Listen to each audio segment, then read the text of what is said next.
매일 성경과 함께하는 RMB교회 말씀 묵상, RMB 바이블 키트 시간입니다. 봄을 알리는 3월의 시작입니다. 어제까지 3.1절 연휴를 잘 보내셨는지요? 오늘부터 새롭게 한 주를 시작하는 분들이 많이 계실 텐데 주님만이 주시는 샬롬을 누리시는 복된 하루가 되시기를 축복합니다. 2025년 3월 4일 화요일, 오늘 함께 나눌 말씀은 누가복음 8장 40절부터 56절까지의 말씀입니다. 예수님께서 거라사에서 돌아오시자 많은 사람들이 환영합니다. 이때 회당장 야이로가 다가와 예수님 앞에 엎드리며 자신의 딸을 고쳐달라고 요청합니다. 야이로의 집에 가는 길에 혈루증 걸린 여인이 예수님께 다가옵니다. 12해를 혈루증으로 고통받던 여인은 예수님의 옷가에 손을 대고 여인의 혈루증은 그칩니다. 예수님께서 야이로의 집에 방문하셨지만 이미 야이로의 딸은 죽었음을 듣게 됩니다. 하지만 예수님은 딸이 죽지 않고 자고 있다고 말씀하시며 딸의 생명을 살리십니다.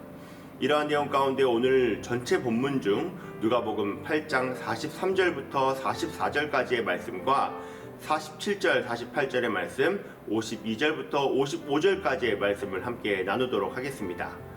이에 12해를 혈루증으로 앓는 중에 아무에게도 고침을 받지 못하던 여자가 예수의 뒤로 와서 그의 옷가에 손을 대니 혈루증이 즉시 그쳤더라.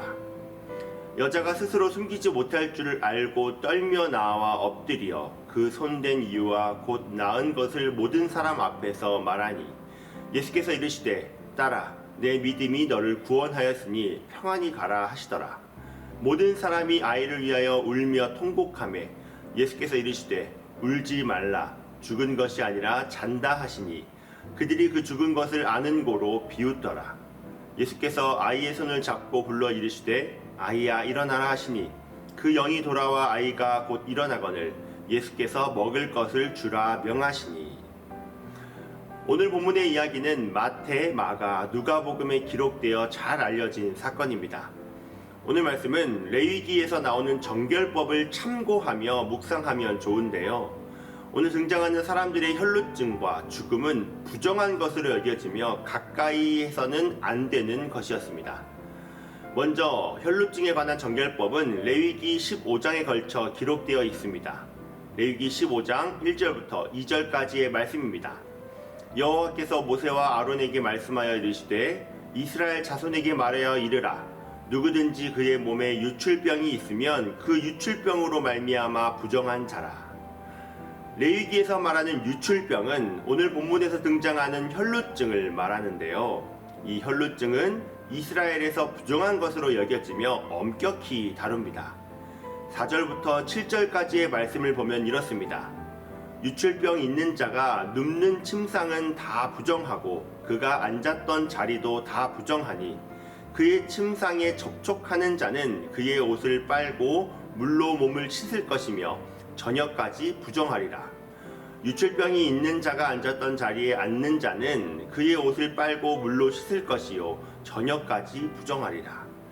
유출병이 있는 자의 몸에 접촉하는 자는 그의 옷을 빨고 물로 몸을 씻을 것이며 저녁까지 부정하리라. 혈루증이 걸린 사람을 마치 전염병이 걸린 사람처럼 대우하는데요. 이 부정한 혈루증을 정결하게 하는 방법은 이렇습니다. 유출병이 있는 자는 그의 유출이 깨끗해지거든 그가 정결하게 되기 위하여 이레를 센 후에 옷을 빨고 흐르는 물에 그의 몸을 씻을 것이라. 그러면 그가 정하리니 8째 날에 산비둘기 2마리나 집비둘기 새끼 2마리를 자기를 위하여 가져다가 회막문 여호와 앞으로 가서 제사장에게 줄 것이요. 과거 이스라엘은 부정한 자를 정결하게 하기 위해서는 백성들이 사는 지역을 벗어나 홀로 일정 기간의 시간을 두고 몸을 씻고 제사를 드려야 했습니다. 처음에 이 여인도 레위기의 규례를 따라 정결법대로 했을 것입니다. 하지만 이 여인은 혈루증이 난 적이 없기 때문에 정결법대로도 할 수가 없이 계속 부정하게만 살아야 했습니다. 12년이라는 시간 동안 혈루증은 멈추지 않았기 때문이죠. 마가복음에서 등장하는 혈루증 여인의 이야기에는 이 여인이 많은 의사를 찾아갔었지만 괴로움뿐이었고 가진 것도 모두 다 허비하여 아무 효험이 없고 도리어 더 중하여졌다고 기록되어 있습니다. 오랜 시간 동안 육신의 아픔과 외로움으로 고통의 세월을 얼마나 힘들게 보냈을까요? 이 여인은 12해 동안 날마다 죽음을 맛보는 생을 살아왔습니다. 누가는 이 여인을 아무에게도 고침을 받지 못하던 여자로 소개합니다. 자신은 물론 자신으로 인해 다른 사람까지 부정하게 되는 고통받고 외로운 상황에서 이 여인은 예수님을 붙듭니다. 여인이 예수님의 옷가를 만졌다는 것은 이제는 더 이상 물러설 곳이 없다는 절박함과 자신으로 인해 누군가가 부정하게 되든 말든 우선 살겠다는 처절함이 담겨 있습니다. 여인은 자신이 누군가를 만진다고 했을 때 상대가 부정하게 된다는 사실을 몰랐을까요?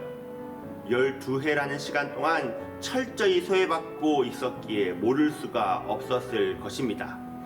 하지만 예수님이라면 낫게 해주신다는 그 믿음 하나로 예수님을 붙듭니다. 그러자 여인의 유출병은 멈추게 되었습니다. 예수의 뒤로 와서 그의 옷가에 손을 대니 혈루증이 즉시 그쳤더라. 여인이 예수님을 만졌다는 것을 예수님도 아셨습니다. 레위기의 정결법에 의하면 예수님은 옷을 빨고 물로 몸을 씻으셔야 합니다. 저녁까지 부정하기에 그 누구도 만나실 수 없습니다.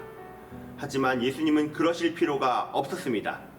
예수님은 율법 그 자체이시고 이 세상에 오신 것은 율법을 완성하시기 위해 오셨기 때문이죠. 혈루증이라는 부정이 예수님 앞에서 멈췄습니다. 부정의 전염병이 예수님 앞에서 더 이상 퍼져가지 못하고 힘을 잃어버렸습니다. 부정한 자가 만지는 모든 것은 부정해졌지만 부정한 자가 예수님을 만나니 부정은 전염되지 않고 끊어졌습니다. 전염병처럼 옮겨가던 부정은 모든 부정을 영원토록 완전하게 하시는 예수 그리스도라는 백신으로 끊어졌습니다. 부정함으로 샬롬을 누리지 못했던 여인에게 예수님은 진정한 샬롬을 선사해 주셨습니다. 예수께서 이르시되 딸아 내 믿음이 너를 구원하였으니 평안히 가라 하시더라. 이제는 평안히 가라고 샬롬을 선포해 주십니다. 예수님은 그런 분이십니다. 죄와 사망이 이 세상을 뒤덮고 있을 때 예수님은 그 죄와 사망을 끊어내시고 샬롬을 선포해 주셨습니다. 그 누구도 할 수 없는 죄를 예수님께서 끊으셨고 예수님 자신이 치료의 백신이 되사 우리 가운데 오셨습니다. 예수라는 이름의 백신이 죄와 허물로 뒤덮인 우리를 구원해 내셨습니다. 그리스도라는 이름의 백신이 우리의 의로운 삶의 동행자가 되어 주셨습니다. 사랑하는 아름빛교회 성도님들의 삶 가운데 예수만이 해결해 주실 수 있는 능력을 경험하시기를 간절히 축복하며 기도합니다. 오늘의 두 번째 이야기, 회당장 야이로의 딸 이야기입니다. 당시 회당장은 높은 사회적 지위와 명성을 가진 자였습니다. 대부분 마을에는 회당 공동체 예배 및 모임을 총괄하며 중요한 사항을 결정하는 7명의 리더들이 있었는데요. 보통 회당장이 그런 리더십에 속해 있었습니다. 하지만 사회적 명성이 있었던 회당장 야이로는 예수님 발 앞에 엎드립니다. 자신의 명성과 권력으로 해결할 수 없는 문제가 있었기 때문이죠. 이 아픈 딸을 둔 아버지의 심정은 처절하기만 합니다. 야이로의 딸은 12살이 된 외동딸이었습니다. 얼마나 귀중하고 예쁜 딸이었겠습니까? 하지만 이 죽어가던 딸은 시간이 지나고 결국 죽음을 맞이하게 됩니다. 조금의 생명의 불이 켜있는 동안 예수님께 달려가 살려달라고 애원했지만 그 불이 꺼졌습니다. 예수님이 찾아오시기 전에 죽음이 먼저 찾아와 버렸습니다. 이전에는 그래도 숨이라도 붙어 있었기에 소망이라도 있었지만 신락 같은 희망이 사라져 버렸습니다. 하지만 모든 이들이 포기한 그때가 예수님이 시작하시는, 역사하시는 때였습니다. 사람들은 당신의 딸이 죽었으니 더 이상 선생님을 괴롭게 하지 말라고 했지만 예수님은 야이로에게 자신이 행할 일을 그저 믿기만 하면 된다고 말씀하셨습니다. 죽음조차도 예수님 앞에서는 그저 잠일 뿐이었습니다. 여기에서도 예수님의 행동이 구약의 정결법에 충돌이 됩니다. 민수기 19장에는 죽은 자를 만지면 부정하게 된다는 정결법이 있습니다. 사람의 시체를 만진 자는 이레 동안 부정하리니 그는 셋째 날과 일곱째 날에 제물로 자신을 정결하게 할 것이라. 그리하면 정하려니와 셋째 날과 일곱째 날에 자신을 정결하게 하지 아니하면 그냥 부정하니 누구든지 죽은 사람의 시체를 만지고 자신을 정결하게 하지 아니하는 자는 여호와의 성막을 더럽힘이라.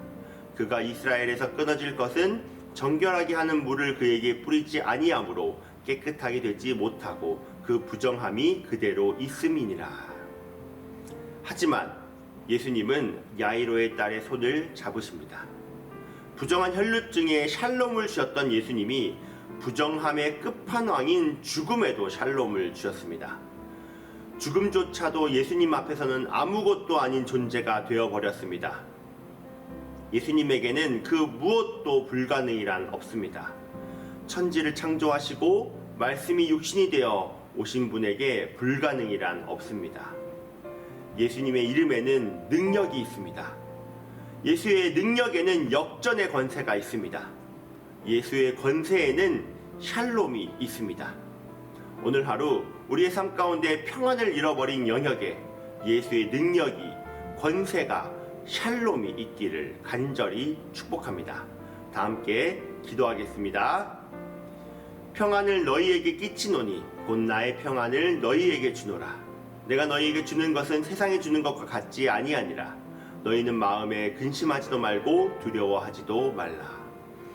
거룩하신 하나님 아버지, 오늘도 우리를 의로운 자로 부르사 정결한 자녀로 살아가게 하신 주님을 찬양합니다. 죄와 허물로 더럽혀졌던 우리의 삶을 그리스도 예수로 깨끗하게 해주시고 죽음마저도 삶으로 변화시켜 주시는 예수의 능력으로 살아가게 해주셔서 감사합니다. 주님, 우리 안에 12해 동안 혈루증으로 고통받은 여인의 아픔들이 있습니다. 누군가에게 말하지 못하고 속으로 끙끙 앓는 어려움들이 있습니다. 이 모든 것들을 가지고 주님을 붙듭니다. 주여, 주님밖에 없다는 그 믿음을 가지고 주님의 옷가를 붙드오니 주여 긍휼여기사 하늘의 평강을 경험하게 하여 주시옵소서. 모든 이들이 포기할 때가 주님이 일하시는 때임을 우리가 말씀을 통해 바라보오니 어찌할 바를 모르는 우리의 삶을 붙드사 주님의 일하심을 경험케 하여 주시옵소서. 그렇게 일하실 주님을 기대합니다. 감사합니다. 살아계신 예수 그리스도 이름으로 기도합니다. 아멘.